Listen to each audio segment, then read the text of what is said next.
Hello and welcome to the Sci-Fi Show. I'm Joe, And I'm Dave.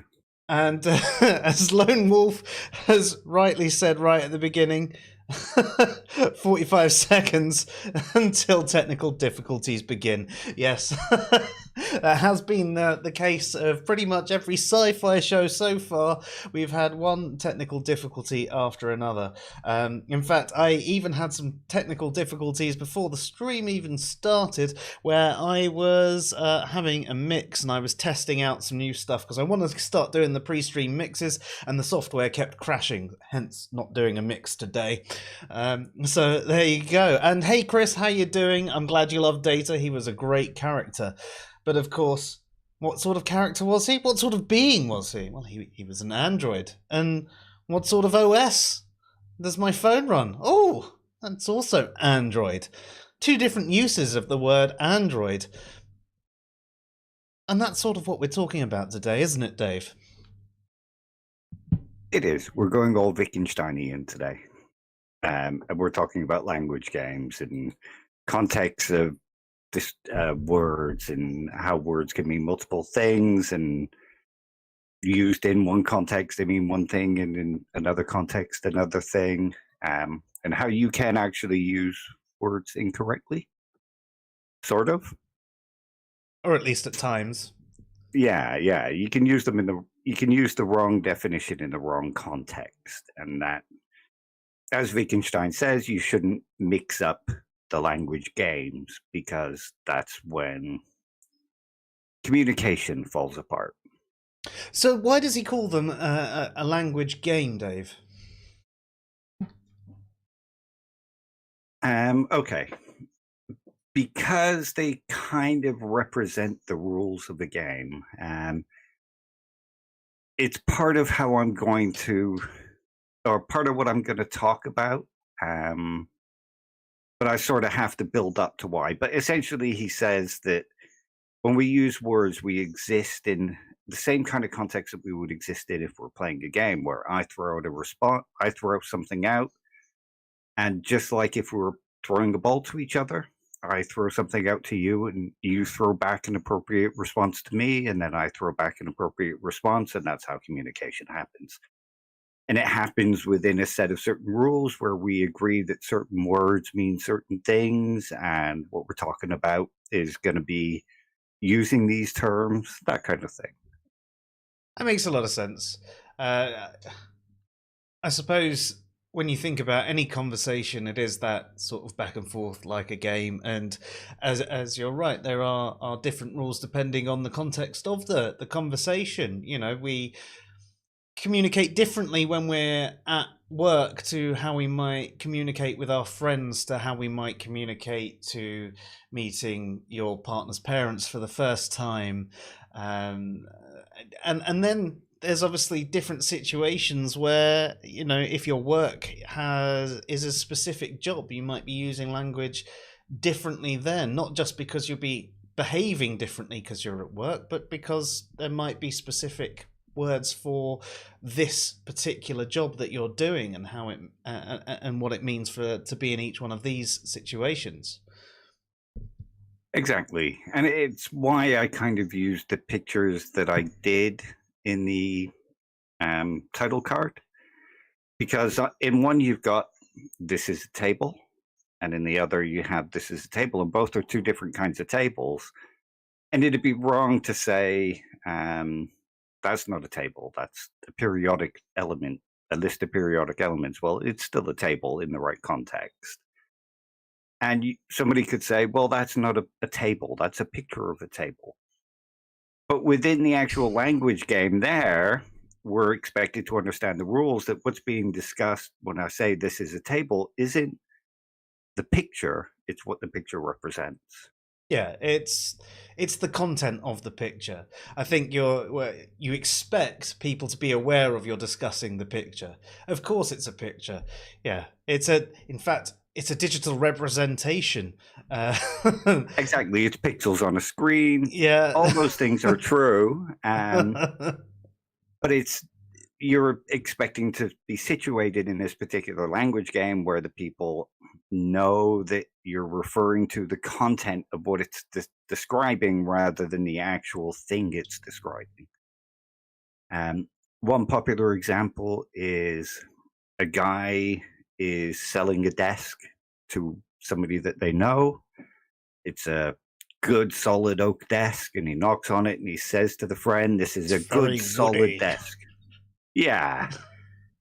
And somebody comes in and says, "Well, wait a minute, that's not solid. All things are made up of mostly empty space. So it's not solid at all. It's mostly empty space." Now, both people are right, but one of them is playing the wrong language game. Yep. Makes sense. The empty space has been arranged into a solid oak desk. Exactly. It's, one speaking of maybe the more macro scale. scientific. Yeah, a macro scale to scale. micro scale. Yeah. They're using these kind of scientific terms, and they're not wrong, but the other guy's talking phenomenologically. This is what we experience. It's a nice, solid table.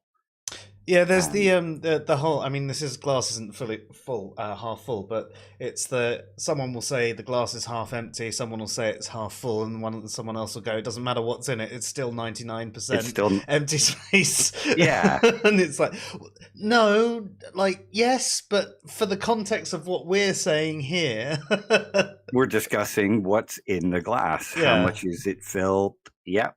How it appears to us. And sure, if you want to change it to a specific conversation about the empty space, then yeah. Go for it. But, there's other people that want to hold that conversation. Not the person selling the desk and not the person buying the desk. They don't want to know if it's mostly empty space. They want to know if it'll hold their desktop. You know what I mean? Yes.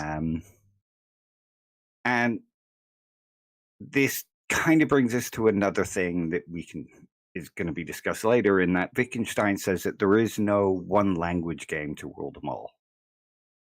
So if we were to say, well, that person's right, the one talking about the empty space, because science describes reality as it is, and we should be using how science discusses stuff because science knows best, it gives us the best knowledge. But in that case, it wouldn't be giving us the best knowledge because it would be telling us the desk is mostly empty space.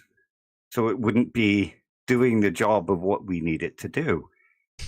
So we need a different language game for just discussing everyday phenomenon.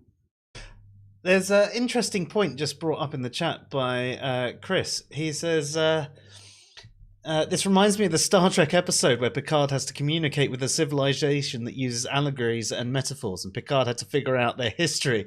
Remember how hard it would be to be talked to a completely different group of people. Shakar, and the walls fell. Yeah, Darmok. Yeah, Darmok and Jalad, Tanagra. Yeah. Brilliant episode. I don't know how that would actually work, but... And, well, this is another reason that you can sort of refer to language games as a kind of game. If you think about a game analyst, somebody who analyzes football or pool or esports, those kind of things, they can figure out the rules of a game from paying close enough attention to what's being played, how it's being played, what happens when certain things happen. And you can say the same for a language. Like you might not necessarily even have to be able to speak the language or understand it, but you could understand when somebody's communicating to somebody to go get something. You can understand when somebody's asking a question by the tone and voice changes and how things happen. And eventually, from understanding that language game, you can figure out how the communication happens. And that's sort of what Picard does in that episode. He looks at what the responses are, and even though he doesn't know the actual history, he begins to understand from analyzing how that game is played, how he can best respond.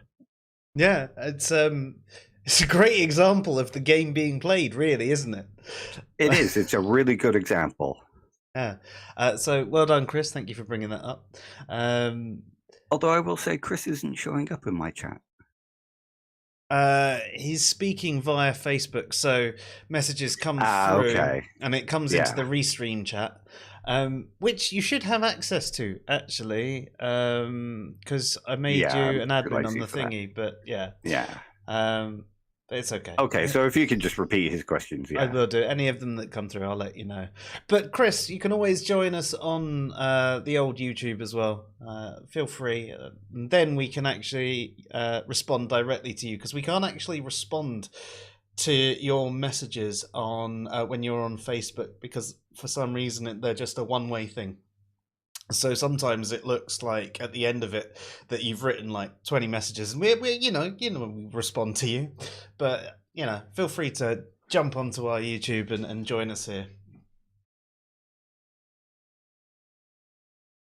Anything else? No. I was just catching. Okay. Icarus says, if you fill it half, it's half full. If you fill it completely and drink half of it, it's half empty.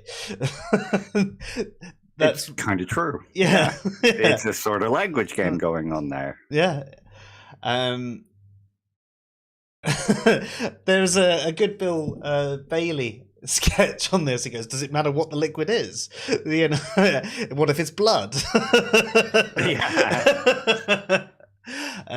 But yes, no, I'd agree with you there, Icarus, and obviously you've sort of filled in one particular way of looking at it, and I think you're in line with thinking how I would on this, but someone could still come in and go, well, no, it's still 99.9% empty, because if you take it down to the atomic level, and all of a sudden they're playing a different game. I mean, I could argue against you and say, no, it's always half full no matter what, and we're playing the same game. We're having the conversation, and we could probably have different justifications. I actually agree with you, so I don't have a justification for that one off the top of my head. But, we'd still be having the same conversation. We'd be playing the same language game. Yeah, exactly. One of the reasons... Oops, sorry. It's all right. It's got really hot in here. So, Yeah, it's quite warm tonight. I've had to open my window, as you can probably see. Yeah. So one of the reasons Wittgenstein kind of wrote philosophical investigations and looked at the language game is that he was responding to the ideas of how people describe language beforehand. And he kind of focuses on something called the Augustinian view, which was a view put forward by St. Augustine. And it's this idea that words get their meanings from what they refer to. Mm-hmm. So, mouse, it refers to that. But then you also have mouse, which refers to the animal. So it seems to be that just saying that words have these references and reference, and that's where they get their meaning, it doesn't seem to kind of do justice to it. But to take it back a step further, when we learn languages, if you think back to when you're a kid, when you're in school, that it's basically how they teach you language, isn't it? Mm. Hang on, I've just seen Phillips. He changed his mind from the Tractidus to philosophical investigations. As far as I can remember, this is the view he held on to after that. Because, he'd once again solve philosophy. Just like he did with the Tractidus. Yeah. He's brilliant. Solved philosophy a number of times. Yeah, exactly. And he solved philosophy by switching views. Yeah. From the solving that he did before. And that's why there are certain people who just only read him because, he solved philosophy, yeah. So why read anyone else? But in this case, to be honest, this is one of my favorite philosophical arguments because I think it teaches us a lot. And it does something that I think philosophy should do.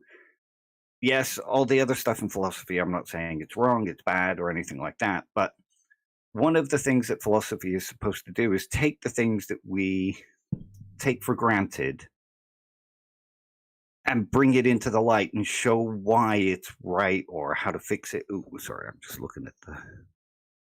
Lens flare. Yeah. Hey, speaking of Star Trek, It's a J.J. Abrams film, yeah. But yeah, it kind of gives us an idea of how the world is working. It's being descriptive. It's discussing the things we take for granted, and it's pointing out ideas where we might not have the fullest picture because we're only looking at very specific things. So when we go back to being a kid, we think about how we learn languages. When you're in school, you get a picture of an apple, word on top, apple, and we learn to make those connections.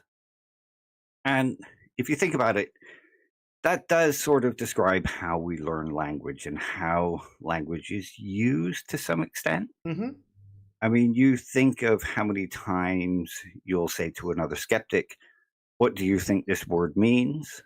Or you're in an argument over something like what the word atheism means, or they'll just go, "I don't have to have a view. Here's the dictionary." And to Yeah. them, it's that same kind of idea about how language works. We have a word, we have a thing it refers to, and that's it. That's just how language works. But Wittgenstein he looks at it and says, well, this is kind of how it works, but you're not giving the full picture. And what he does is he the first thing he kind of gives us is this idea of a primitive language. If you think about how a primitive language works, that's kind of how it is. Think and that's referring to a rock. yeah, or roar and pointing, and that means Yeah. there's a lion over there. Yeah. And as it evolves, it starts to get, I mean, you could call those utterances. Yeah, they're sounds. Those sounds have a thing that they point to that we imagine in our head. We see a picture of it, we know what it is. But as language evolves, it sort of starts to move beyond that. And the utterances aren't just a monosyllabic sound or an imitation. They become words. But the words are still utterances. So instead of "rar" for lion, we use the word lion.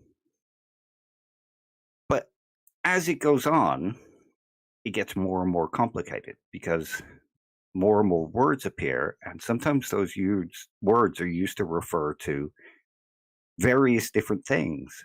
So if you just say a word just has this thing that it refers to, well, what happens when it refers to several different things? And it just seems to be common sense to say, well, that depends on the context you're using it in.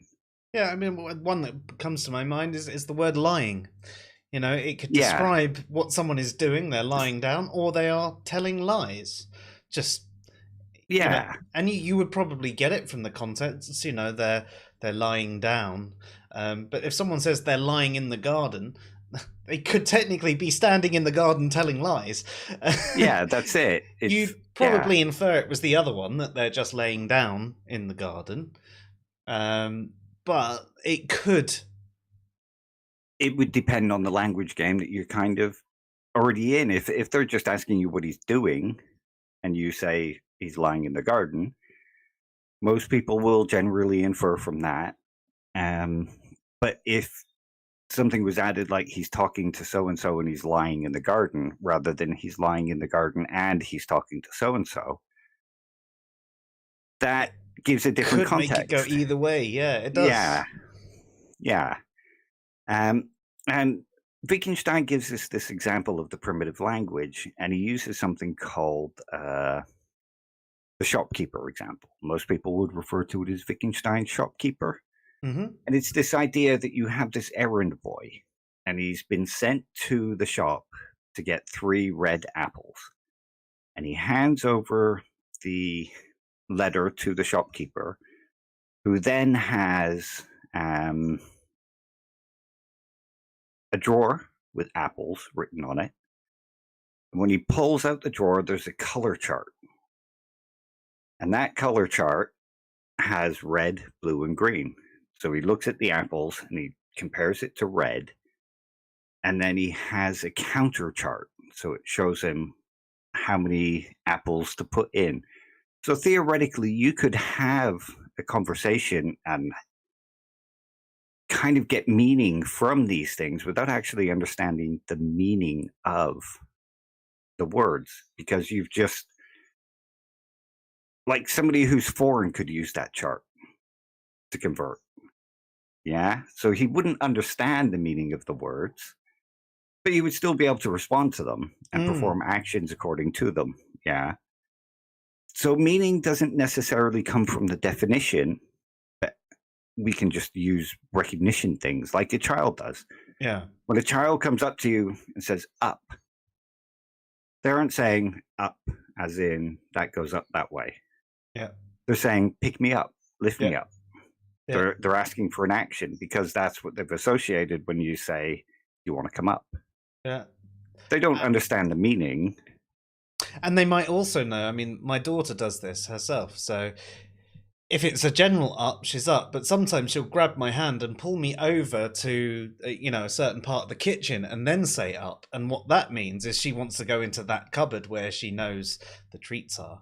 Yeah. And then the answer is no. No. Fuck Yeah. off. But I know that she's playing a game and she has taken so it's not fully verbal language. She knows that normal up is I want to cuddle, and I'm pulling you over here, and up is I want the cupboard, and I've learned to understand that.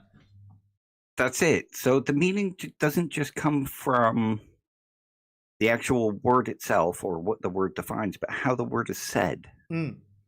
And again, another example, like you say, of a language game where context, the word changes meaning within the context.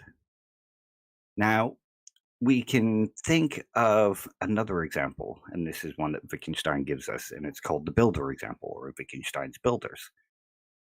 Now, imagine you have a building site. Now, you have 10 different people on that building site. Each one speaks a very different language, but it can, the foreman or the guy doing the actual building points to a slab, says slab, and points back to him. So he communicates that whenever he says he wants the word slab, it means one of them has to go over, grab a slab, and bring it to him. And he does the same for brick, and he does the same for cement. So they don't actually know that the word slab refers to a paving stone. As far as they're concerned, the word slab means go and get one of those objects over there, bring it over here. So if words have a meaning, like many say words have meaning, and then use the dictionary and say this is what it means, well, that's not quite correct, because in this instance, the word slab doesn't mean that. And if you were to say, well, that's not what the word slab means, well, it seems to work in that language game. And it, eventually they can learn that slab means this, but in that context, slab means go over and get me one of these and bring it back. Does that make sense? Yeah. I mean, another one like that is when doctors are doing surgery, like a surgeon, and he's calling out scalpel, forceps, so on and so forth. He's saying the items he wants placed in his hand. That's the name of the item as well, but he's not just telling the person, "Oh, that's what these are called." Just so you know, he's in the middle of a surgery and he's using one word to say, "Give me this item now." Pressure, suction, this, that. Generally, they won't have to do the full level of, right, I need you to put pressure on this bit here, get the suction in on this bit. They're going to have they're playing the same game. They've played the same game enough times before that they just know, like, suction, this, that, forceps. Yeah. So, yeah, it makes a lot of sense. It's one of the reasons I use that in the description, because if I go like that, and I'm in a situation where I'm describing things to you, I hold my hand out towards a scalpel and say, scalpel. You read that as me saying, this is a scalpel. But in that doctor's office, or in the operating theater, they hold out their hand in the same way and say, scalpel, look at a scalpel, put in it. Because it's operating in two different contexts and two different language games. Makes sense to me. And if you think about it as well, you can change the meaning of a word. Like, think of the operating theater. Doctor holds out his hand and says, scalpel. They put a scalpel. Doctor holds out his hand and goes, scalpel, scalpel, scalpel. They know that there's an emergency. Yep. So words don't just get their meaning from the context or what the definition is. They also get their meaning from how it's said. And actions that go along with it. There's the body language. Yeah. You know, what you did there, not only did you change your voice, you were doing a shaking hand. He was Shaking like, your hand. Yeah. Yeah. And all of a sudden it's, And these are things that we pick up on and we don't actually consciously think about much. Not until we sit back and go, well, why did I get that? You learn all this stuff growing up. There's so much stuff you absorb unconsciously. You're constantly analyzing the language game that you exist in so that you can learn the rules to play a part of it. And that's sort of why Twitter and Facebook, one of the things that we hear a lot is that, well, in text, you know, things kind of lose their meaning, things lose their tone. It's easy to be misunderstood. And that's why, because when it comes to communication, words don't just have definitions. They have utterances. They have the way they're said, the actions that go along with them. The words mean different things in different contexts, like that conversation we had last week, which was a bit of a shit show. This guy doesn't know what a subjective fact is. Well, that's because in the language game I play, there's no such thing as a subjective fact. All facts are objective. You can say a fact is subjective in that it gets its meaning from a personal opinion, like this guy prefers Batman over Superman. The preference is subjective, but the fact is that he prefers. Yeah, exactly. Whereas for them, subjective fact meant any fact that changed and you couldn't find objective evidence for. So, I mean, I wouldn't use that because as far as I'm concerned, that's a terrible definition to use, especially in a language game. But all those people that were arguing with me existed in that language game, so they all knew what it meant. And to them, it was unquestionable. And it had never been questioned because they come into the language game and analyzed how it was being used, took it on board. And we have that anchoring bias, don't we? We do. So when we learn that thing, that's what that word means. And unless you understand the language games and how they work, you're going to be stuck with that. Like how many people argue there is only one definition of something? Yeah. I mean, this is like I discussed in the English language barrier. That's what I was saying in that article where someone thought that they were being completely clear. Everyone else tells me I'm being perfectly clear. I can't imagine a better way to say this thing. And you could explain the problems with it, but they wouldn't see those particular problems because they're in their little game of, you know, a little bubble of people that are all playing the same language game that doesn't necessarily translate to the rest of the world. Exactly. And this is, so we can kind of get an understanding there of why Wittgenstein used the term game, because there's rules and there's the way things are done. So the way we use the words, the actions that we use to communicate all mean different things. And those rules all come from that particular game. Now, another one of the reasons that he used game is, if I was to say to you now, give me a definition of what a game is, what would you say? Generally it would be something that is played. There is a certain level of entertainment derived from said game as well. Do you think that would cover all instances of games? I don't know. That was a gut reaction, Dave. I haven't done any prep. Yeah. Prep? What's that? Yeah. But if we think about games, let's go back to Socrates now. when you think of a Socratic dialogue, he usually starts with, can you define justice for me? Can you define virtue for me? And he's asking for this unitary definition. He is. And most of the times the conversation fails because people can't give this unitary definition. I mean, Yeah. I mean, a game is something. The trouble is, I'm getting too caught up into the world of computer games and sporting games, and there's always seems to be this sort of competition or entertainment factor to them. Okay, chess. You play it with a friend, it can be entertaining. You play it with a grandmaster, it's not quite so entertaining. It's challenging. Yes. If you talk about competitive, I can show you an example of chucking a ball against a wall. There's no competition there. There might not even be any entertainment. I don't know. I think there could be some self-competition there. Like, I want to see if I can chuck it against the wall and catch it as many times as possible. But there are also people who just chuck it to stave off boredom. Yeah. Solitaire. Yeah, that's played on your own, not necessarily. But you're trying to complete it. There's an end goal in mind. Yeah.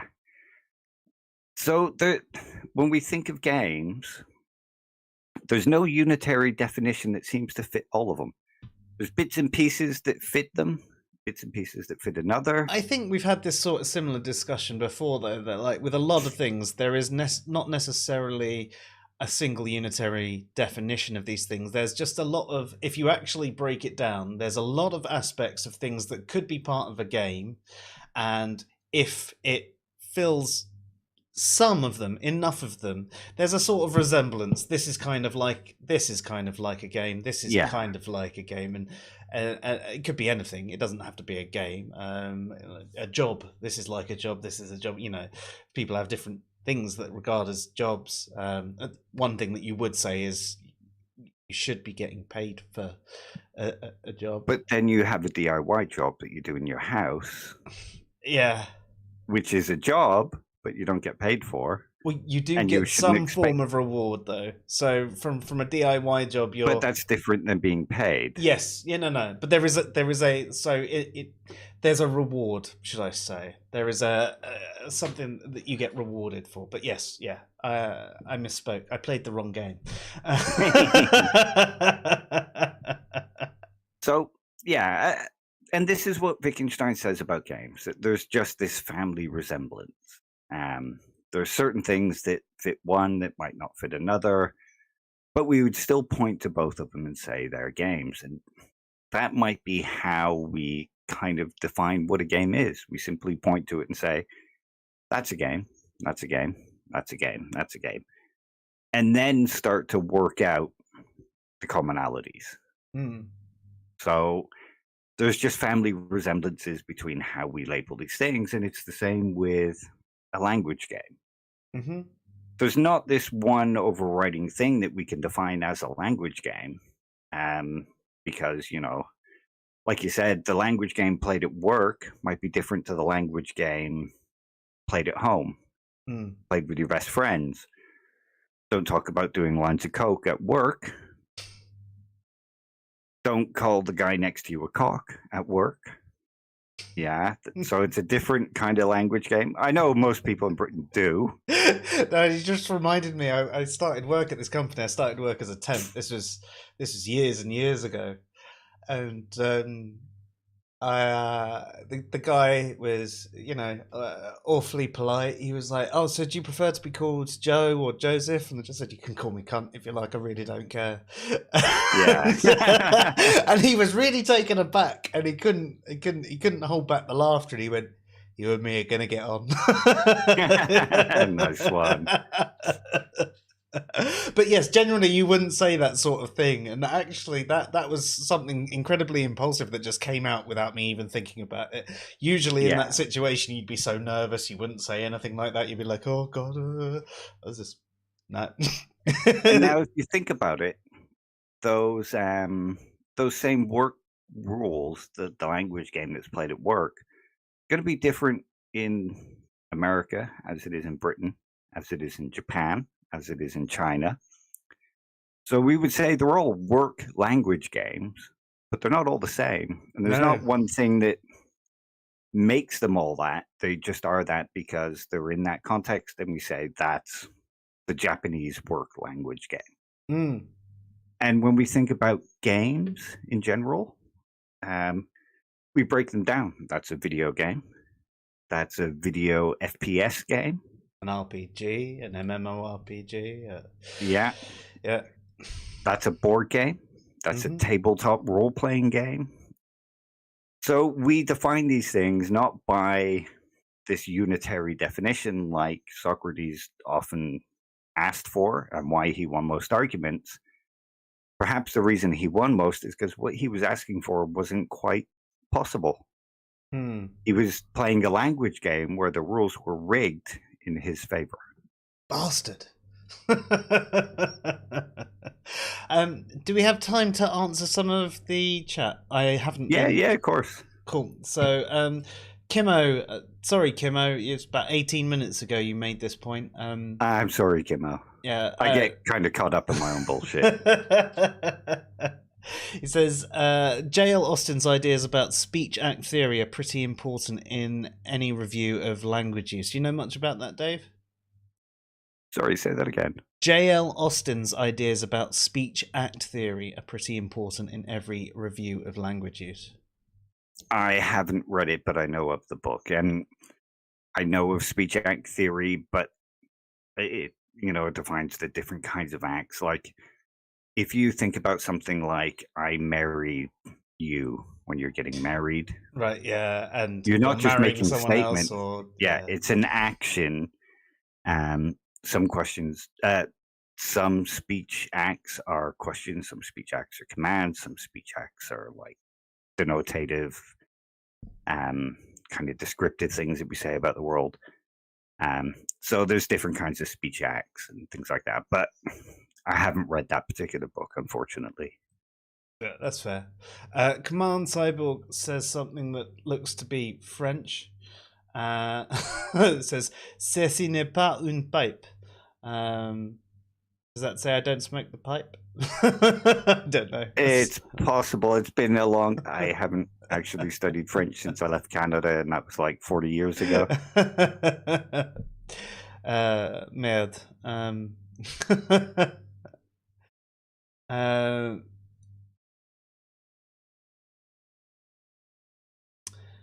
Lone Wolf says, I demand you stop making me imagine so much. This is too much work.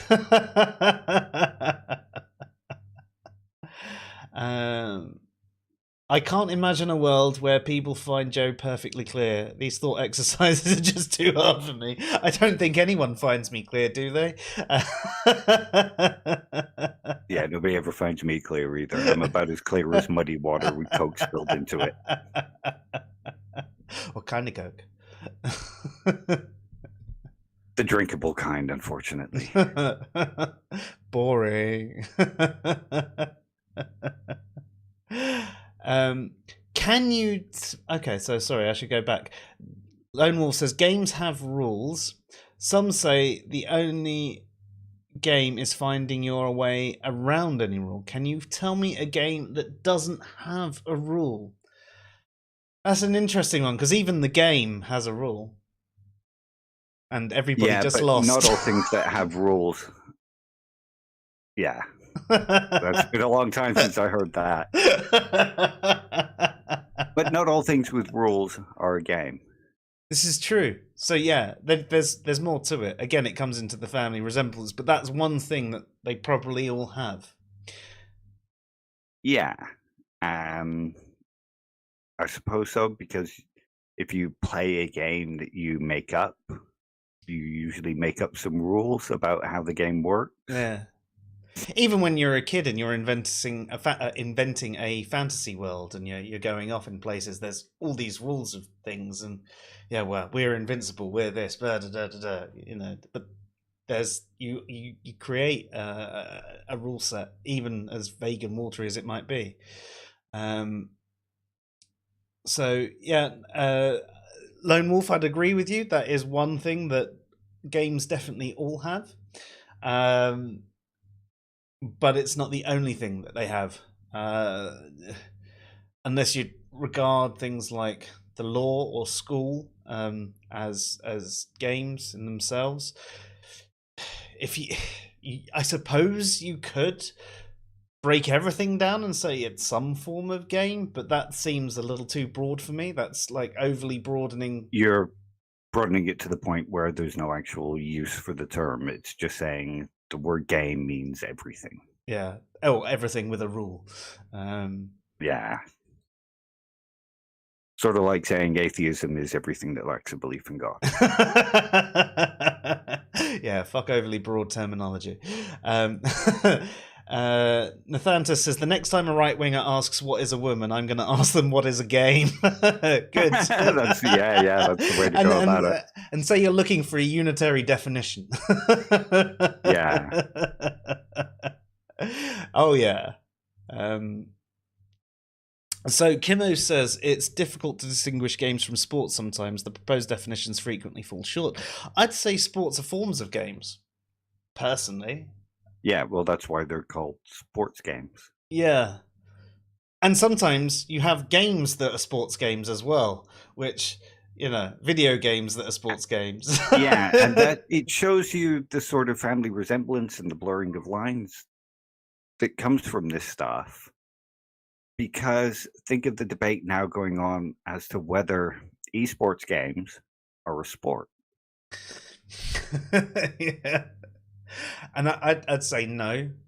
But then I don't even think golf and snooker should really be regarded as sports. They take a lot of skill, but I think there has to be the potential of getting really hurt for it to be a sport. The only real sports are kickboxing and jiu-jitsu. And extreme sports.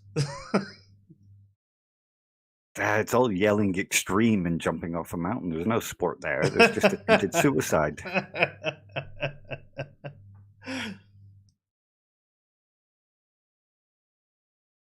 Lionel says, for the record, if you tell the boss you were snorting coke off someone's cock, you might be surprised by the reaction you get. Yeah. Last time I did it, I got fired. So I wasn't surprised. Kimo says, or you can just go with Hemingway's notion that only mountaineering, automobile racing, and bullfighting are sports, and the rest are just games. That doesn't sound like jiu-jitsu and kickboxing. Close enough. So Nathantus says, referring to the famous "This is not a pipe" painting, I assume. I don't know the painting. It sort of brings me back to what I was saying about the images I chose. This is a table. Yes. If I'd reversed it to this is not a table, then the actual language game being played is that what you're seeing is a picture of a table. Yes. Yeah, that makes sense. That's basically what we were discussing right at the beginning anyway. It's the fact that, yeah. And then you could say, well, it's not actually a picture, it's the pixels because they're represented on the screen. And then those are just electrons and blah, blah, blah. There's, even a chair's not a chair. Chairs don't exist. Well, what makes something a chair? I watched a long, I think it was about half an hour video on that. And I came away going, I definitely know There's less. no such thing as a chair. Yeah. I mean, a table is a chair if you sit on it. Yeah. A lot of it came down to the use that we give it at the time, and then that's the same sort of thing with the language, isn't it? We point to it and we say, "This is a chair. This is a chair. This is a chair," and there's a sort of family resemblance that comes from pointing at all these things, but there is no essence of a chair. No. Makes sense. Kimo says, I don't think tossing a frisbee around has rules. Well, you have to catch it. If you don't catch it, you didn't catch it. And actually, there's ultimate frisbee. So people have turned frisbee into a sport. But yeah, the game, it's a very loose rule, but you're supposed to throw and catch the frisbee. That's the game. Like, or frisbee golf. Yeah, another one that's good fun. Yeah. Um, Playing frisbee on your own, the only rule is, as Lone Wolf pointed out, you have to throw the frisbee. yeah, That's the rule. Otherwise, you're not playing playing frisbee. frisbee. Yeah, you're just Yeah. holding a frisbee. Yeah, exactly. Yeah, to be playing something. So there is still at least some rule. Oh, yeah, so I see his comment just down there. Yeah, the rule is you must throw the frisbee, otherwise you aren't playing frisbee throw. Yeah, you're right. John says chess is a sport, I believe. It might be regarded as one. It's a very taxing game. It's absolutely brilliant, but again, like golf and snooker, whilst there is the skill there, and there is a lot of skill, there isn't really the risk of getting hurt. So I don't see them quite as sports. I think there has to be that risk of getting hurt. But that's a personal distinction, and I know I'm against the majority of the world when I say that. I still think there's, people have a lot of skill and they've trained really hard and to do these things. But part of what I would think of as a sport would regard these things as the potential to get hurt. And with chess, a grumpy opponent might get up and hit you over the head with the chessboard, but that's pretty unlikely if you're going professional. I've never done anything like that.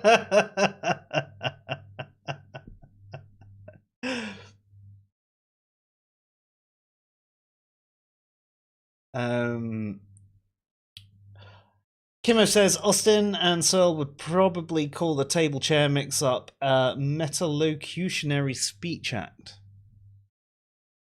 You want to explain that for me, Dave? Okay. Basically, they're mixing up, and they're kind of mixing up two different language games. To put it in a way that we're kind of discussing tonight, they're using how we would describe one thing and describing another thing using it, even though we shouldn't be. Sort of in the simplest of terms. Yeah, that makes sense. Because a table has a specific function. We know it's a table. If we sit on it, we're not using it as a table. We're describing it as something that it's not because we're using it in a way that we're not supposed to be using it. If that makes sense. No, it does, definitely. This one won't leave me alone tonight. What are you doing? Yeah, my dog's been wandering around. Maybe they can smell each other through the internet. Imagine if they could. Got smell-o-vision going on.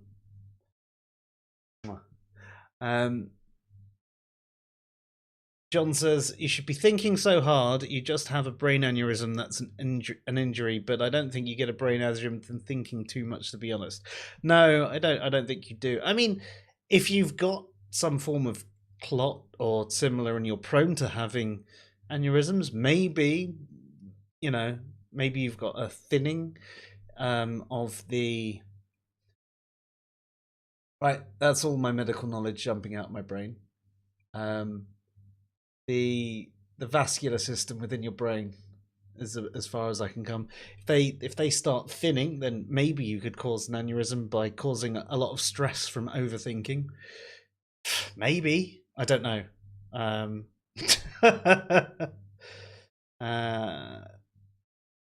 But yes, okay. I am going to switch it back to you now, Dave. Sorry.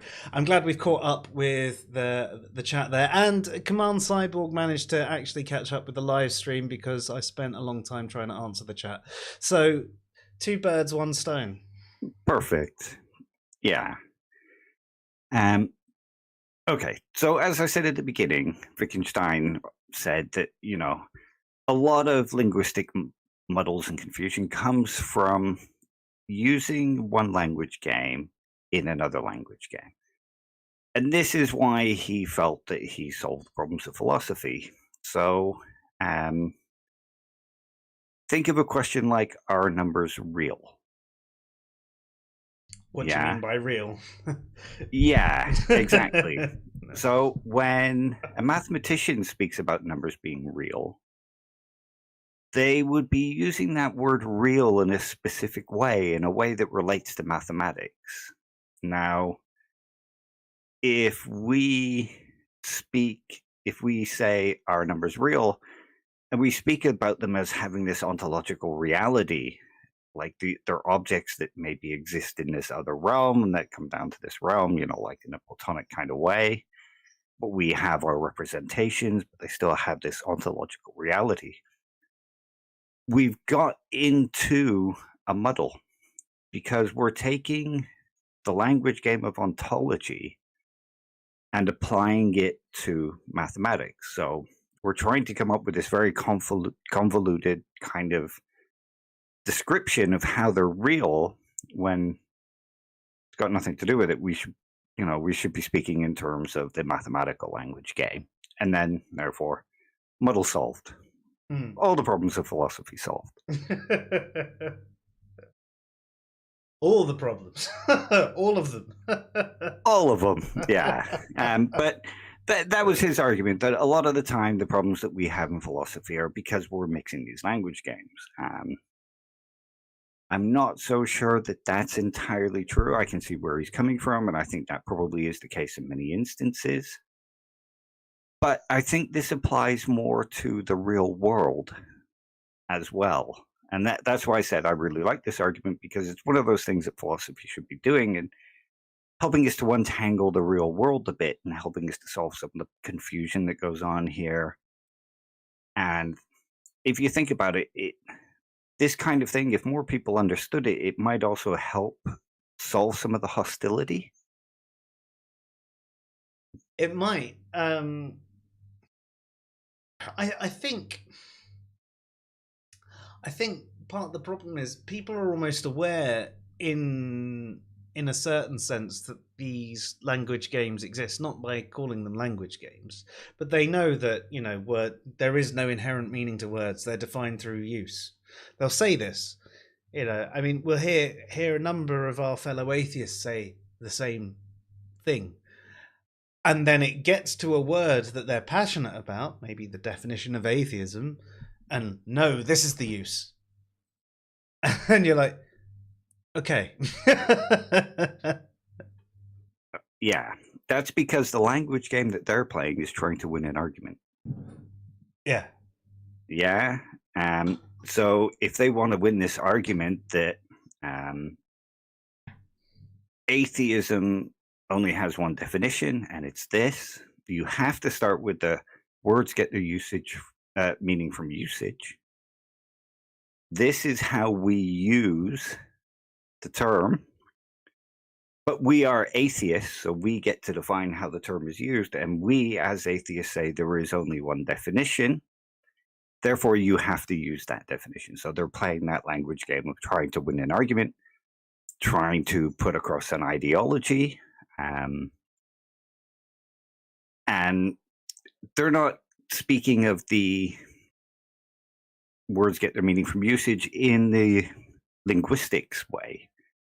They're speaking of it in a way that I get to define how this word is used because I am this word. Therefore, you must use this word in the way that we mean it. And it's probably why when you turn around and go, well, I'm an atheist and I use it this way, they go into the tribal mode and other you, because they're playing their language game still of only one use, and all of a sudden, no, you're clearly not an atheist because that's not how atheists define the word. Yeah. And here's a sort of metaphor I was thinking about this afternoon. Now, if you think about the language game in the sense of it being a game, and now a lot of atheists will say, well, if you lack a belief in God, you're an atheist, whether you like it or not. Okay. Imagine a group of people. Do people still play Bulldog? Like British Bulldog? Yeah. You're not allowed to play it in schools anymore, but we did when I was at school. Okay, but most people would understand what it is. People stand at one side of of the field, other people stand at the other, one side rushes and they have to try and get past. Anybody who doesn't try to get past gets caught up and they're dragged into that side. Yeah, and you used to tackle people, and now it got to a point where you just had to tap people, and now you're just not allowed to play it. Okay, now imagine there was a football field where that game was being played. Are we using it as soccer, or are we talking American football? No, we're talking about bulldog. Right. Yeah. Sorry. So which game are we playing, Dave? Between your accent and bulldog. They call it Red Rover in the States. Okay, so bulldog, Red Rover, whatever you want to call it. Now imagine there's this group of people that are playing this game in this field. Now imagine if everybody that walked past, they grabbed and pulled in and said, right, you're playing bulldog now. And they said, well, I don't want to play bulldog. And I said, well, you're either playing bulldog or you're not playing bulldog. You're on the field, so you're obviously playing bulldog. Now, most people who get dragged into that game are going to be pretty pissed off because they didn't want to play. Yeah, it's not their game. They didn't ask to play. They prefer chess or they prefer football or what have you. Now, if you think of that kind of atheism in the sense of a language game or a game, what those atheists are doing when they say, if you're not a theist, you're an atheist and you're therefore playing our game, is equivalent to that. They're dragging people who don't want to play the game into the game and then wondering why people are getting angry at being dragged into the game. That's a really good way to put it. If I remember, which I won't, I'm going to clip that bit out. I just felt like that was a pretty apt description, or like somebody's just mentioned, Dave's just mentioned dodgeball. It's like somebody dragging you into a game of dodgeball when you didn't want to play because you don't like dodgeball. Yeah. And it's like, well, you're playing dodgeball whether you like it or not. So get in here, have a ball to the face. Yeah. You could think of anything like that. You know, you walk onto a playground and you're forced to play whatever game is currently being played just because you're walking across the playground, or or because you happen to have blonde hair like the team on that side instead of black hair like the team on that side. So you're now in the blonde team, whether you like it or not. You're in the blonde team or in the black hair team. Without meaning to sound Aryan. I mean, it could have been worse. It could have come across really racist. So, but yeah, that's fair. Yeah, it is really similar to that, isn't it? It's. I mean, the purpose of the language games, more often than not, should be to convey your idea and communicate with someone, get someone to understand what you're saying. You know, that's the point of language and communication. Yeah, get someone to understand what you're saying. But some people are playing a different language game. They're not trying to be understood. They're trying to be right. Yeah, like you say, they're in the language game of winning rather than the language game of discussing or the language game of exploration or and you know, that language game of exploration could be set in terms of science, or it could be set in terms of figuring out what the best kind of TV shows are. And Wittgenstein also discusses it in terms of spirituality and science. And his view has gone on to actually encourage a lot of discussions from the religious. So when we think about, and this brings up some other points going forward about how skeptics discuss stuff. Now, when you think about how many skeptics go, there is no evidence for God. There's no testable, repeatable, physical evidence. We can't empirically verify it. Therefore, I've just realized something I forgot to say, but it's irrelevant now. We'll sort of get the point here. They'll say that because we can't test this thing and we can't find out if it's true or false, it has no real meaning. and they'll say, religion has no meaning because, none of the things are true. None of the things can be verified. Everything comes out false. But what they're doing is they're actually playing the science game, whereas spirituality is a different game. So spirituality doesn't care whether things are true or false. I mean, it does, but I know what you it's mean. being a bit overbroad. Yeah, they care about cultivation of character, getting in touch with themselves, getting in touch with the world, getting in touch with the universe, depending on the kind of spirituality. So they were applying the science language game to the spirituality game and saying, well, it has no meaning. But if they were within the spirituality game, evidence means something else. And what they're aiming for isn't true or false, it's very different things. So within that language game, there is meaning. Yeah, that makes sense. Kimmo's got a good point. It's like the marriage game. You can be right or you can be happy. You cannot be both. Yeah. Yeah. And if you think about it, the marriage game is something you actually enter into as an action when you say, I marry you. You Yeah. join that game and you agree to the rules where either one is right or one is happy. You can't be both. But equally, right?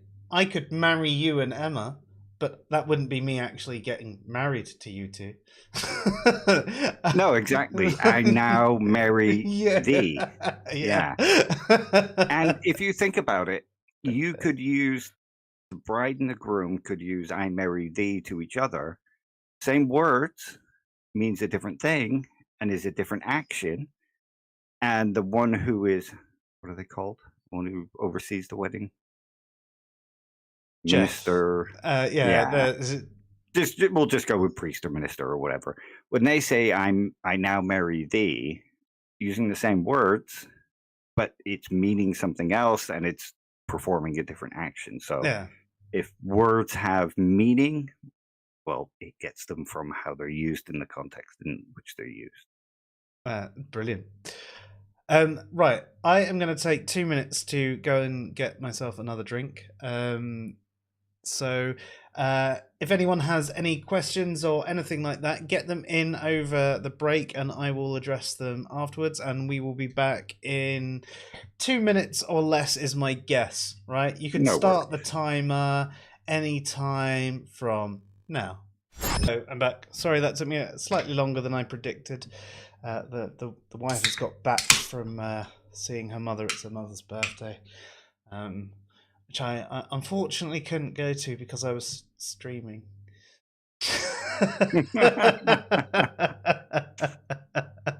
Well, time is relative.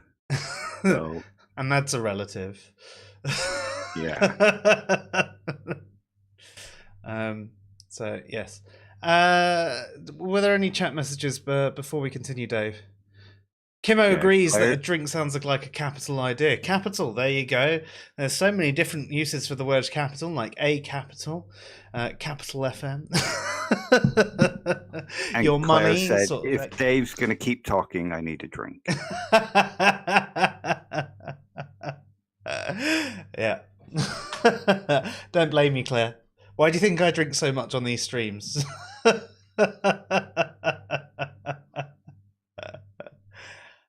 Why do you think I don't drink? Because I would chat even more shit than I do now. As was seen last Tuesday. Yeah, poor Thursday? Luke. No, that was brilliant. That's brilliant. I hope that the pair of us have more time to join him occasionally on a To Monday. be the guest, yeah. And wind him up and derail him constantly.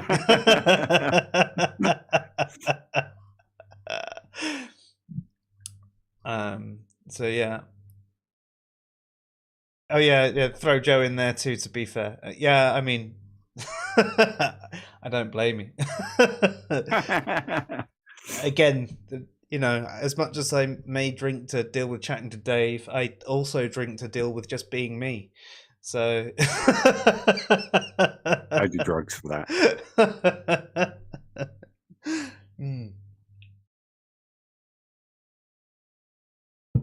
So there you go. Right. So language games. Yeah. Games that we play when we're younger, so that we can learn how to use language efficiently.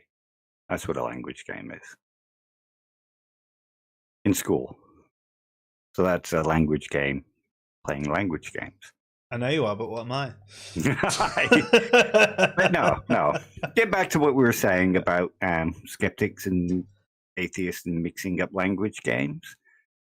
Now, as I was saying earlier, with the subjective and objective definitions, where fact definitions, where a subjective fact is one that can change, and only the subject can know the truth of it. And an objective fact is a fact that will never change and can be verified independently. Now, in that circle where that's used, I suppose that's, it's a definition. And within that context, people use it and it has meaning, but it has no meaning to me. Because when I look at those definitions and I break them down, they fall apart within 5 questions. They do. But if you think about it, like Wittgenstein says, a lot of muddle happens when you mix up language games. Now, let's think about the burden of proof discussion. God. Yeah, but that's an example of... It's a good example. It's just, I've had that conversation so many times. It was Yeah, they're using the sort of courtroom, the legalistic burden of proof. But at the same time, they're mixing it in with the scientific burden of proof, where the burden is on the one making the claim. It's not up to me to dispute the claim. It's up to them to provide evidence. But then when it comes to the evidence, it's, well, no, this doesn't count as evidence, even though it counts as evidence in that particular language game. And it would. Basing it off. Yeah. And then it all starts to become quite muddled, and you find them getting into a muddle. Well, only this is evidence. It's like, well, in this analogy that you're using, it's not just evidence. In their language game that they play amongst other skeptics, all that makes sense. But from somebody coming outside, if you were to analyze it, you could see how they were using it and how they were playing that game. But to anybody outside that game, none of that really makes sense.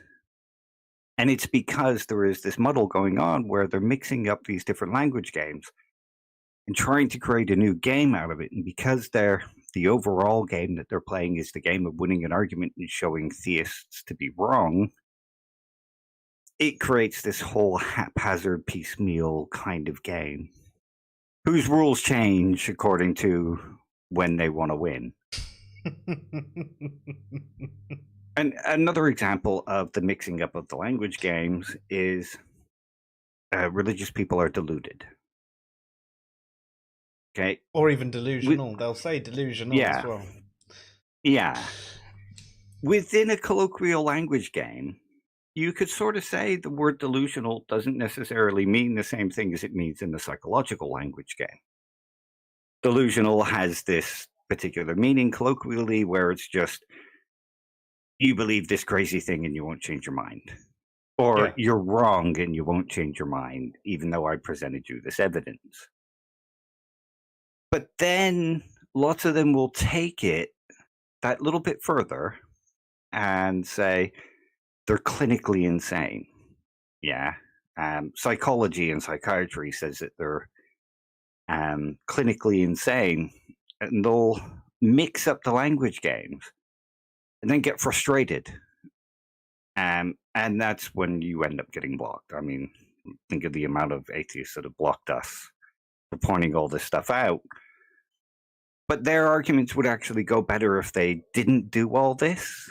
If they stuck to one language game where delusional just meant you're wrong and you won't change your mind. But the problem is if they do that and they stick to that language game, then they're delusional too, because atheism has more than one definition outside of their language game. They won't change their mind and say, well, in this other language game, yes, it has this definition. We don't use it. they say, well, that language game is wrong. They're not playing the game properly.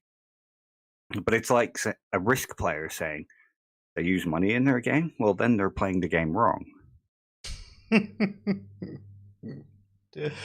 That's not how you play Risk. Yeah. But they're not playing Risk. Yeah. So,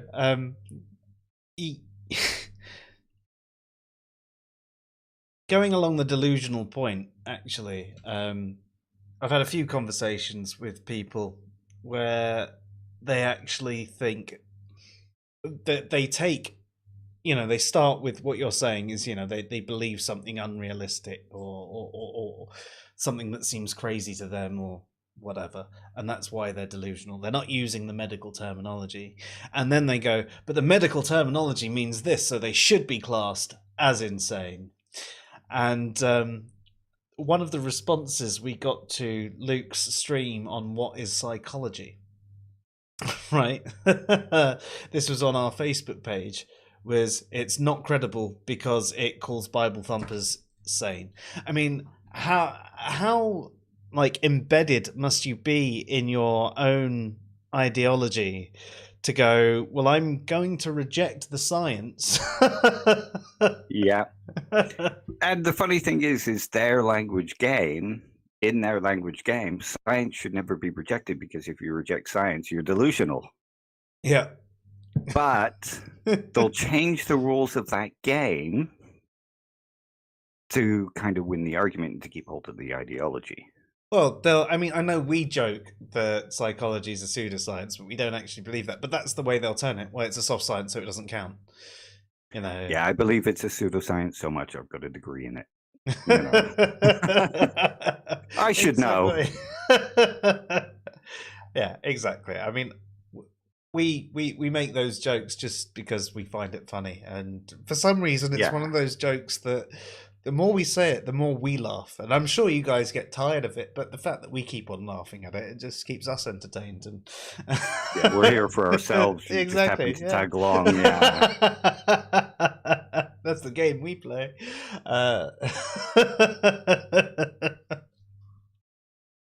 So, yeah, it's kind of like, well, as you mentioned, it's delusional in itself, isn't it? Really, just to be so dedicated to being right, to winning this point. Like, you don't even want to be correct.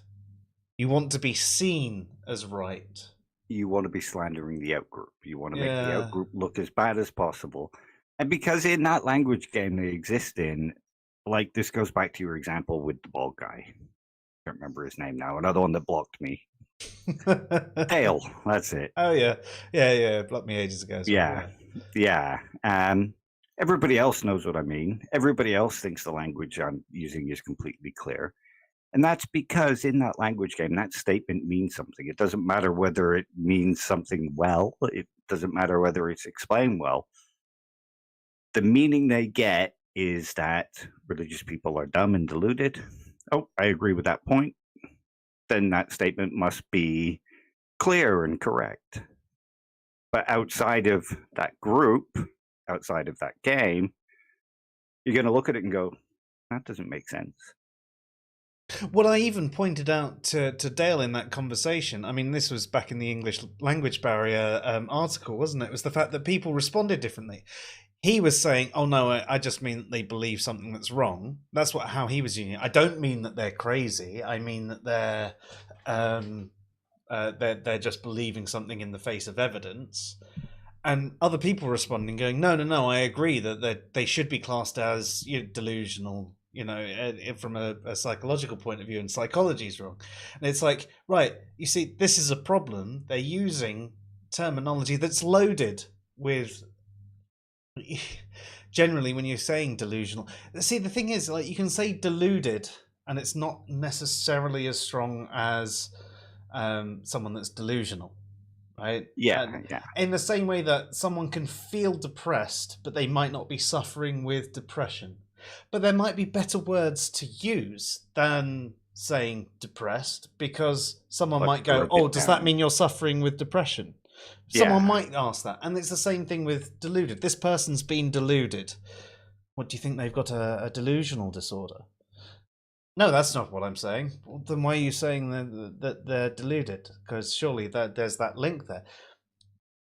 And that's not how they're using it. You're at that point. You're talking past each other. You're playing different games. Now, someone might be clarifying, and I think it's good to clarify the language. Like, is this what you mean by this? No, it's not.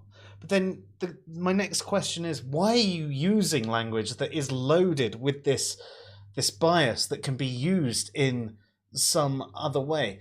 Okay, you're saying deluded. Why can you not say they're mistaken, or they've accepted false things, or they've been taken down a path and convinced certain things are true that are not? There's so many ways you can do this without using a term that can be linked to a psychological condition.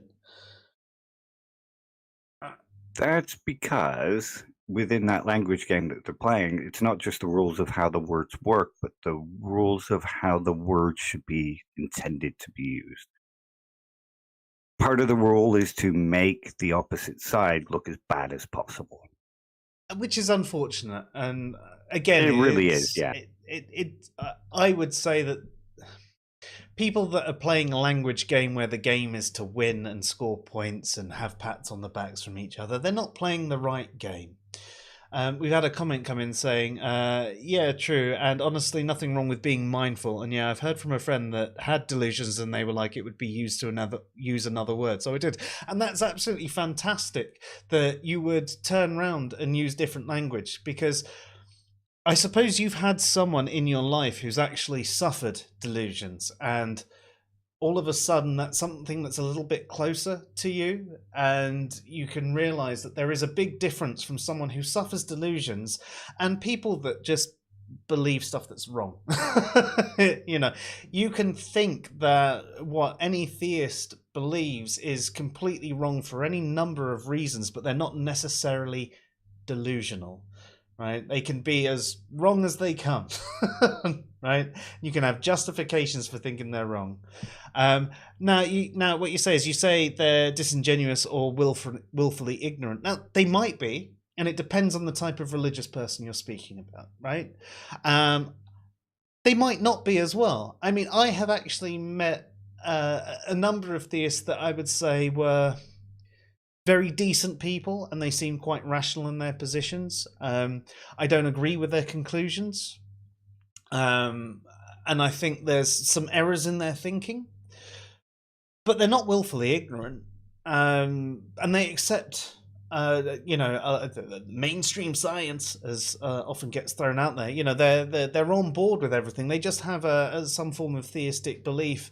It might be a form of Christianity, or it might be a form of secular theism. They may be Hindu or whatever, but they seem very, very together as a person. They just have this theistic belief. They just have a different, ontological position to me, and they're not necessarily willfully ignorant. I would say your average creationist is. But even then, there are some that have fully looked into it and they go, it just doesn't make sense to me. I've looked into it as much as I can, and this just seems so out there. It seems far more likely that, God did it all, and so on and so forth. Do you know what? They're not necessarily willfully ignorant. They're just wrong.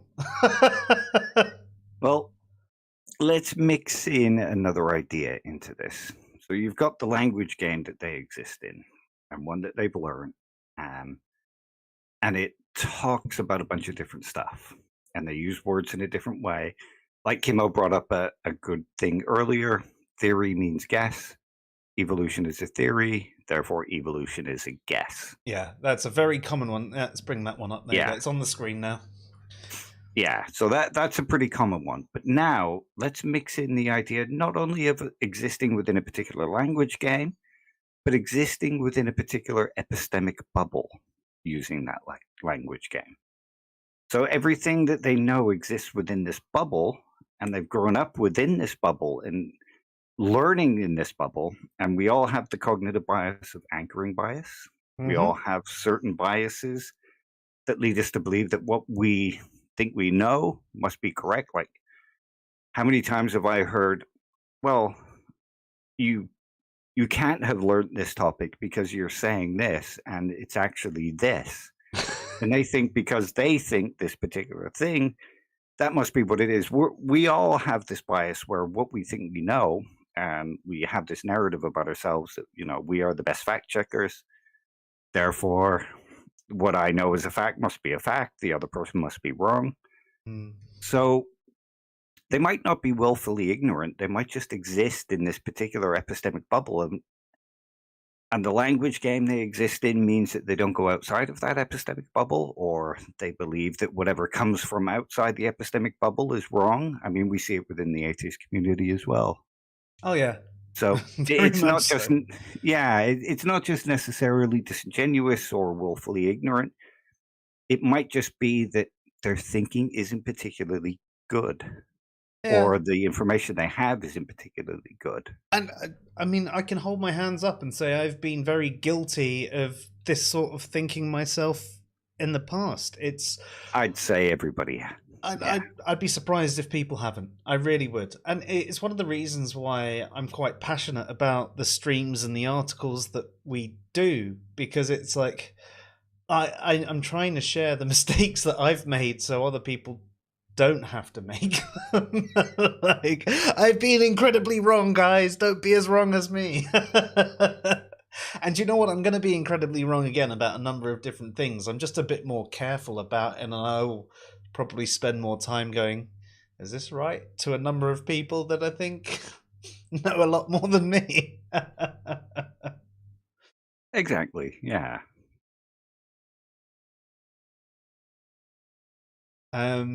So, Lone Wolf says, I can answer this. The reason people use specific terms due to modern characteristic restrictions and need for being pithy and expedient phraseology, succinct in 256 characters or less. I think it's 280 characters, actually.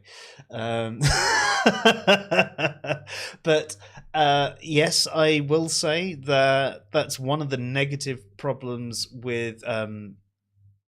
not that there's a positive problem, but one of the negatives about Twitter is the fact that it does inspire this need to reduce your points into oversimplifications, and sometimes you have to use words that contain a lot of information. And that's why, one of the reasons why I prefer concise terminology. So it's why I prefer the very concise version of atheism versus the broad definition of atheism. Because if someone uses, atheist to mean that someone that believes gods don't exist, then I know what they mean. Whereas if someone's using it to mean someone that lacks a belief in gods, it's like, okay, so what do you believe about this topic? Are you an agnostic? Are you an atheist? Are you... something else. I don't know. And I can understand, any form of non-theist being equated to atheist. Like, that's fine. I'm not going to tell you can't use that terminology.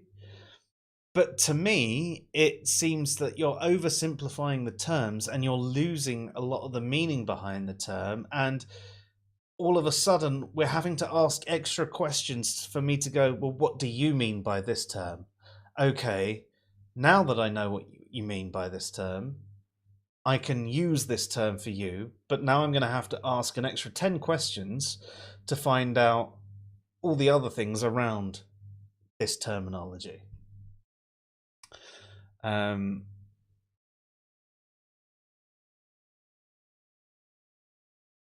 But yeah, I definitely agree with you there. Yeah, I don't want to add on the issue of ableism not using words correctly. It's something to navigate for sure. Yeah, you're definitely right there. And you're also right that the word limit can be an issue. Oh, and thank you. You like the background, Carla, and we've got a cool setup. Well, there you go, Philip. Someone likes our design. If you didn't know, Philip is someone who is regularly on the stream with us, although he's been very busy recently, so he hasn't been on as much. But he always complains about our design and how he thinks it's crap and overly complicated, and But we like the sort of retro, glitchy gamer vibe, and so that's us.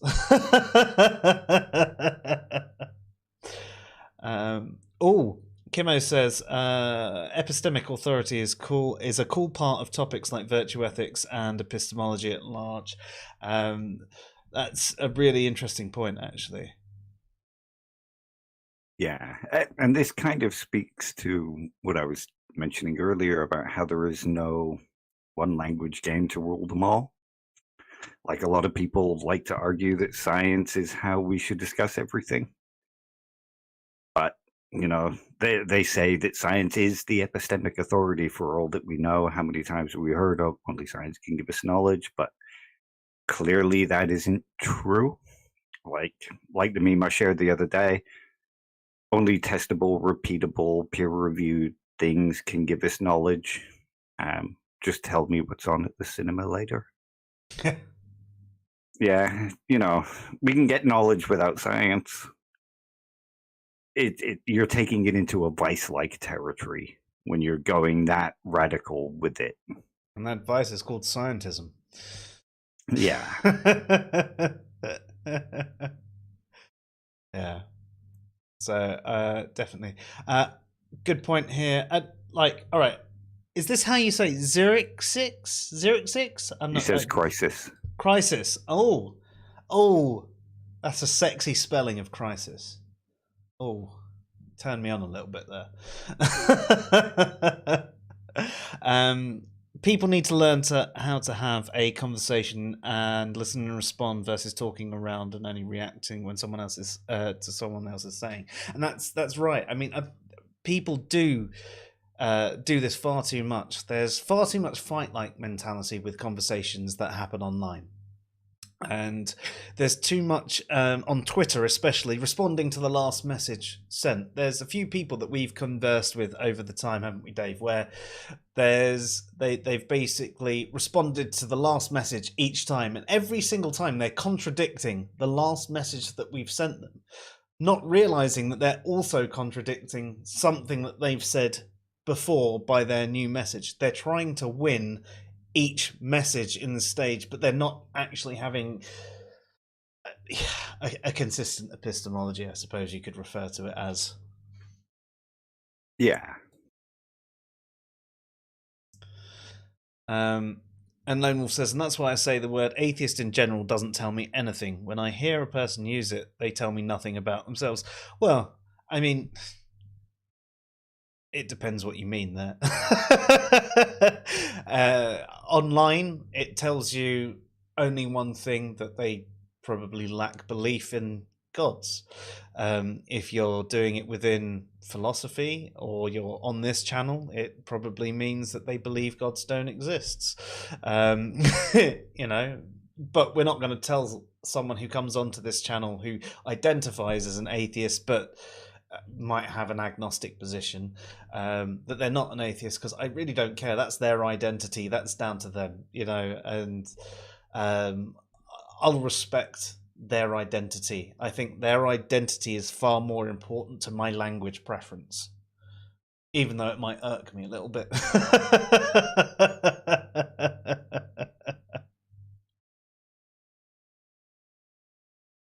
But that's cool. I like it. You're an artist and a musician, and you love retro glitchy. That's awesome. I'd like to say I was an artist and a musician. I used to make music, but it was not very good at all.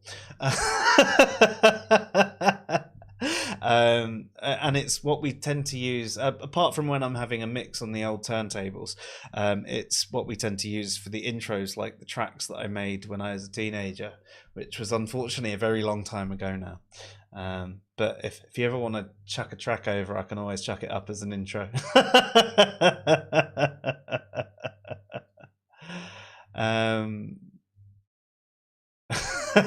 Come on, Cyborg. I'd like to say I'm a hard atheist, but that wouldn't be right unless it didn't exist already and I could define it. Yeah. Cool. So also saying it depends on on someone's belief, but it's not the entire basis of a person or their personality or everything they believe. I'm agnostic and was raised Christian, but yeah. See, there you go. So you're probably using the term agnostic in the way that we would expect you to. I probably would say you're probably using it in the weak agnostic sense, in the sense that you're unsure, or you say you don't know whether God exists or does not exist. You're basically on the fence, which is fine. And there will be people out there that will tell you, well, you're not believing in a God, so therefore you must be an atheist because that's what's, it's like, well, no, because there's a load of different types of non-theist, and you don't have to be regarded as an atheist. But there are people who play a game where it is a binary and option. You're either a theist or an atheist, and that's why you get people saying anything not a theist is an atheist, and that's why rocks are atheist. And you go, really, Aaron?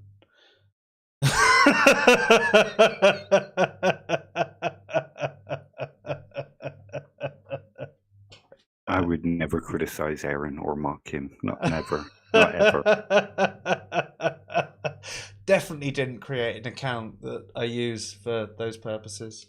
And I definitely didn't create a video called The Ridiculousness of Atheist Rocks, or whatever it was called. And definitely haven't done tons of articles around this thing as well. No. No, not us.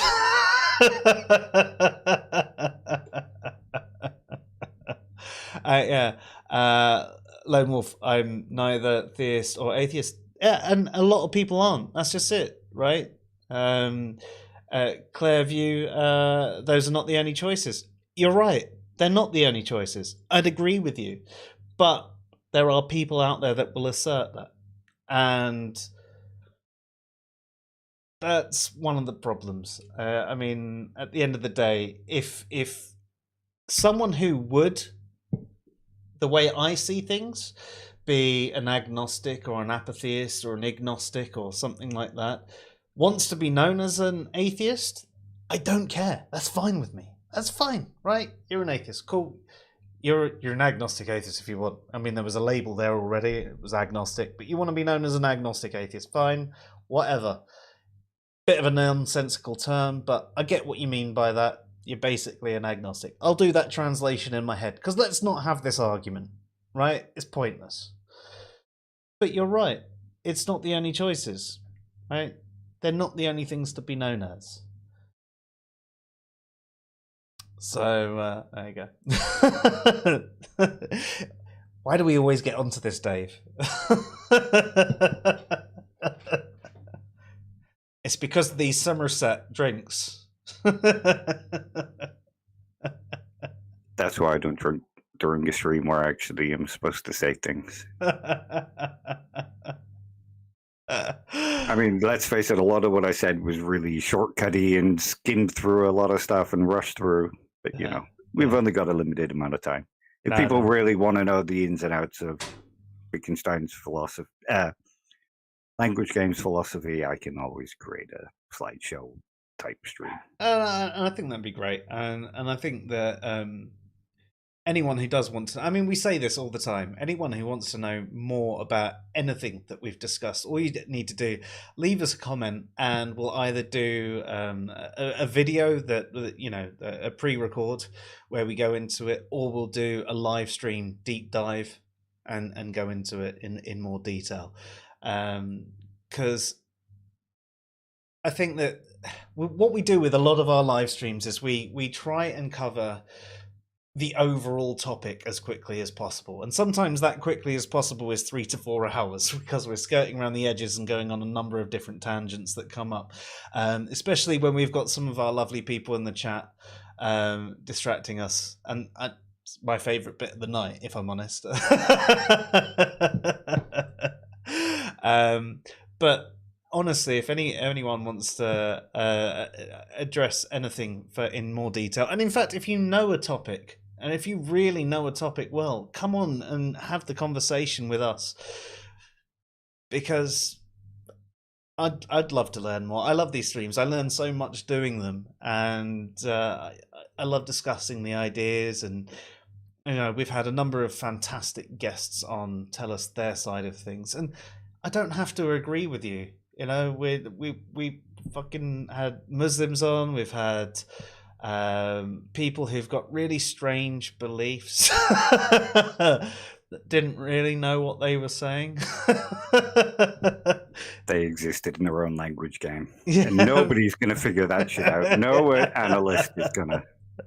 But they were still good conversations. I really enjoyed it. And, at the end of the day, I'm about the conversation. So if any of you have anything you want to discuss with us and you want to come on stream, you're more than welcome to do it in the future. But Dave, is there anything more that you think we need to cover tonight?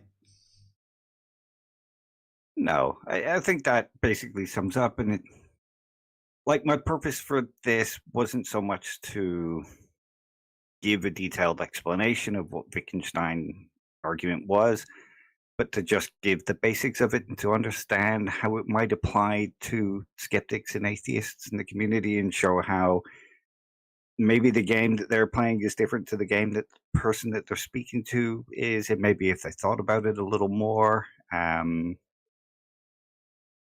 communication might be better, and the same goes for theists. Many theists do it as well.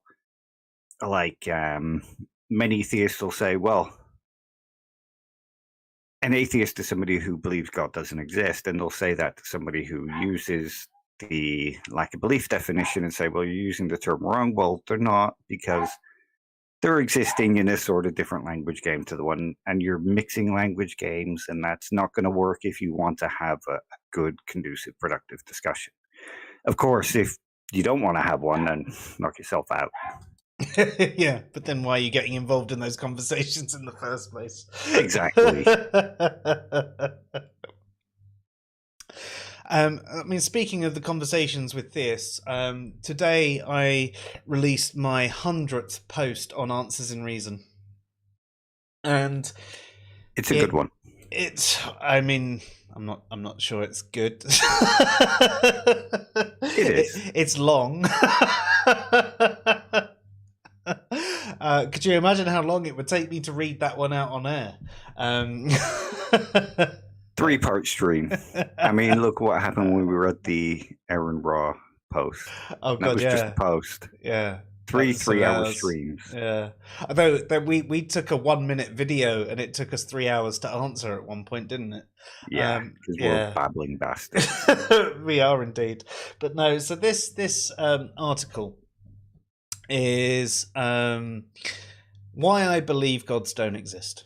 And it's what I view God or gods as, and defines, certain gods that I don't think should be regarded as gods. So I'm not arguing against them because I don't think they're gods.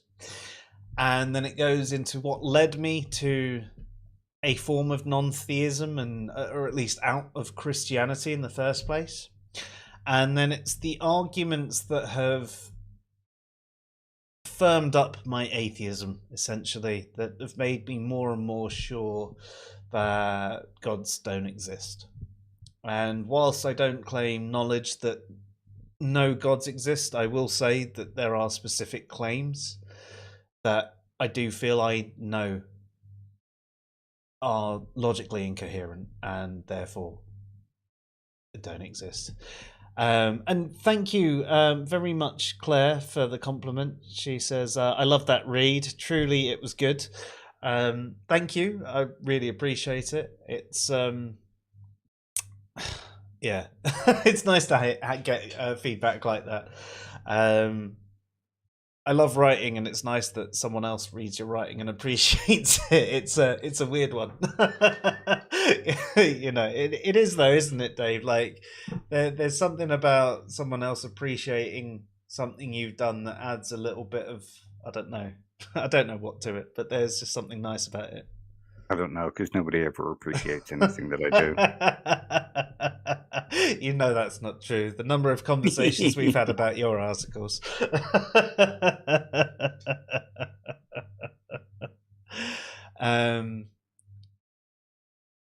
So, any last comments before we finish off tonight?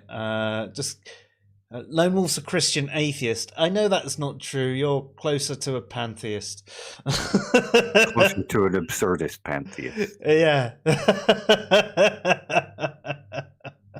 But you can actually get Christian atheists. What they're talking about there, Christian traditionalists. Even Dawkins would say he's a Christian traditionalist.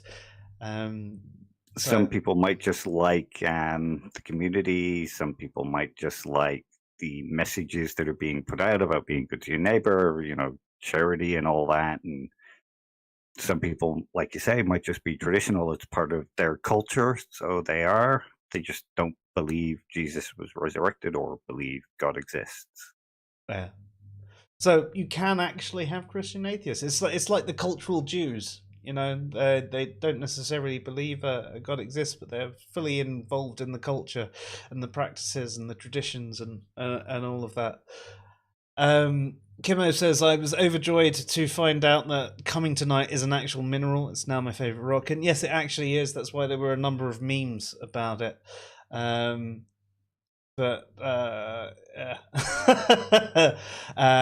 Crisis says, and earlier tonight I mentioned being raised Christian. I just meant that is my past with it, but I don't consider myself one.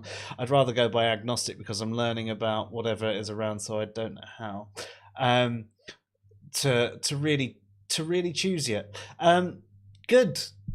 The thing is, right, there is nothing wrong with being in a state where you go, I don't really know what to believe. I think that's a really good place to be in if you're the sort of person that's going to go, I want to look into it, right?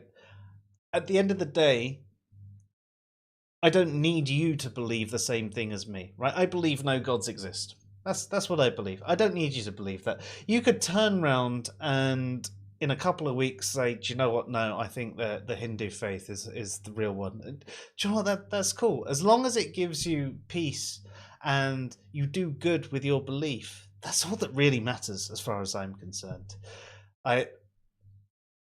So when you say you don't know how to really choose yet, what matters to you? What's important to you?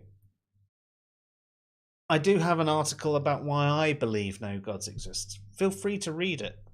But make sure, whilst you're reading that you look into the counters to the things I bring up as well.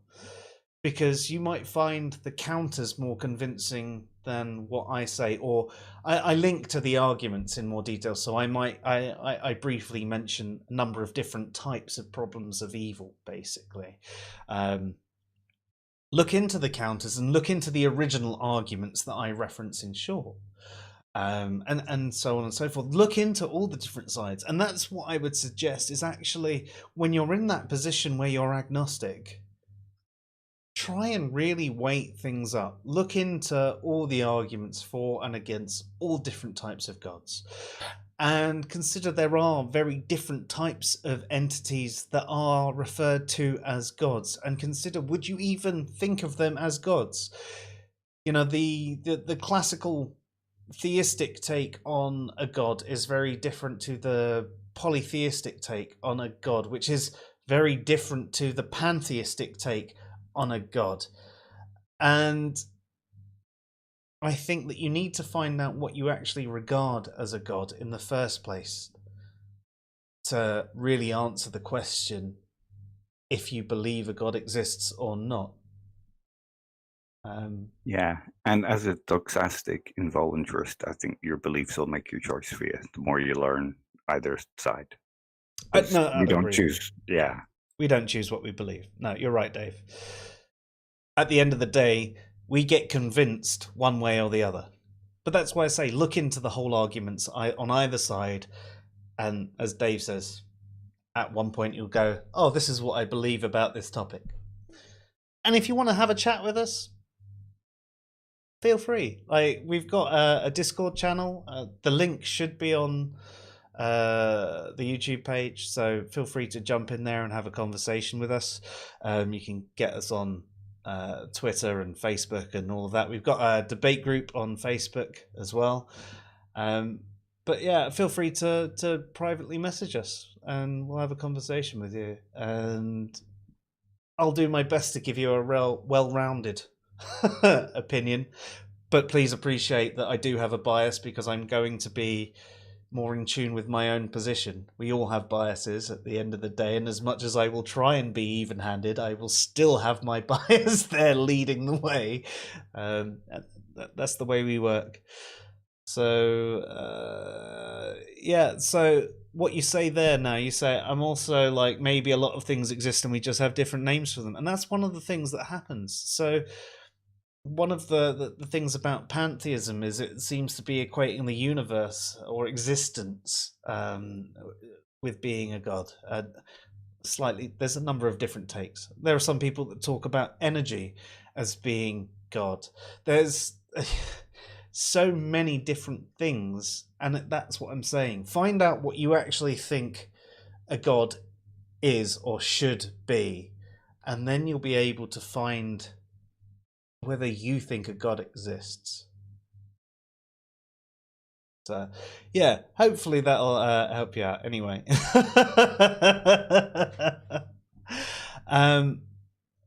No, Command Cyborg. Yeah, he notices the plant moving behind Dave. Is it on its way around, or is it still there? No, I have noticed this, Dave.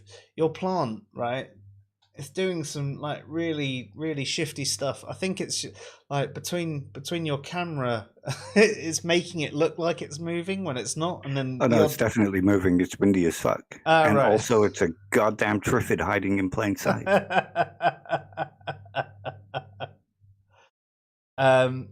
So Cafe says pantheism is distinct. Sorry, panentheism is distinct from pantheism. There's also pandeism. Yes, you're right about panentheism being distinct from pantheism. So panentheism is essentially there is God, and within God there is the universe. Pantheism is God and the universe are one. I mean, these are really basic, simplistic definitions. And there's pandeism, which, as far as I'm concerned, between pandeism and pantheism, there's no real difference from what I've looked into. It just seems to be fair, pandeism seems a more accurate description than pantheism does. But I don't really see any difference between the two. Oh, I just thought I do have one more question before we call it a night. Oh yeah. What is more likely for abiogenesis, God or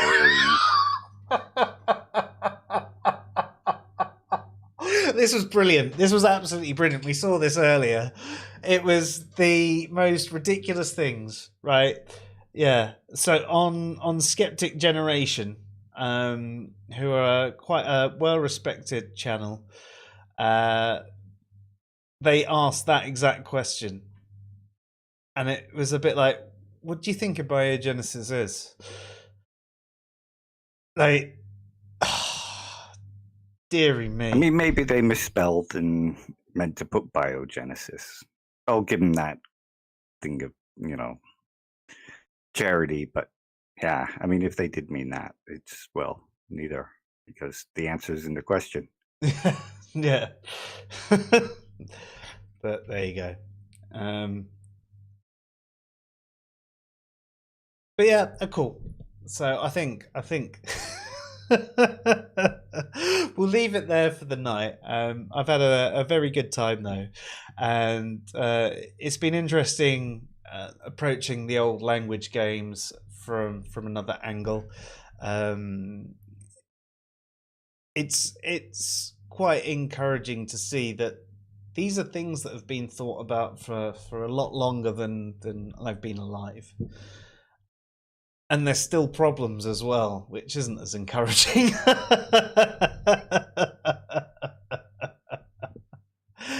I mean, one of the things that Wittgenstein says in his thing is, like, a lot of people that discuss philosophy of language discuss how they think it ought to be, whereas he's taking a more sort of descriptive thing. But he says, if you really want to learn why he's right and you want to learn about all this stuff, all you have to do is look. Don't think about it. Just look. Yeah. And if you think about what I've said tonight and you start looking at conversations, you'll see how accurate he actually is and how there's all these things we've never really thought about and take for granted. But often discuss language in a very different kind of way, even though we're involved in the language game. Yeah. Yeah, that's a good way to put it. Command Cyborg says, I'm still sniggering about that question, Dave. Yes. You saw that earlier too then. And Crisis says, it's pretty wild. We're all just existing at the same time. I mean, within a certain theory of time, everyone has always existed at the same time as everyone else, and they're just experiencing it differently. But that's a really complicated theory of time. As an empiricist, I just go with what I see, and what I see is now. A theory rather than B theory. But if you ask me about the Kalam, I'll go with B theory. Because you want to win, right, Dave? Exactly. I am an atheist and a skeptic, you know. Awesome. Right. Well, thank you everybody who has watched this video tonight and is watching the rerun, especially all of you who've joined in the chat. You've made this absolutely fantastic. And Luke, you know what? As long as it's not pineapple, I really don't care. Grilled baby. But yeah, no, awesome. And you know what? Thursday we should have a stream, but we don't actually have a plan yet. We'll come to it. But Monday, right, is your next episode of Psyched, which is Bearded Heretic coming back, doing his first stream where Dave and I probably won't be winding him up the whole evening. So it might not be a 2-hour stream of us distracting him. It might only take him about half an hour to get through whatever he has to say. But folks, thank you very much for tonight. It's been absolutely fantastic. And before we go, I would like to say just one more thing. And that is, sorry, I'm looking for something.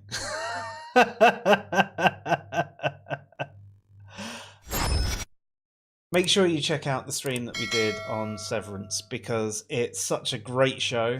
I really, really, really want you guys to check it out. There's a lot of great philosophy in it. And honestly, it's one of the best things that we've watched. So please check that out and make sure you check this out. Sorry. And we can watch it without worrying about spoilers.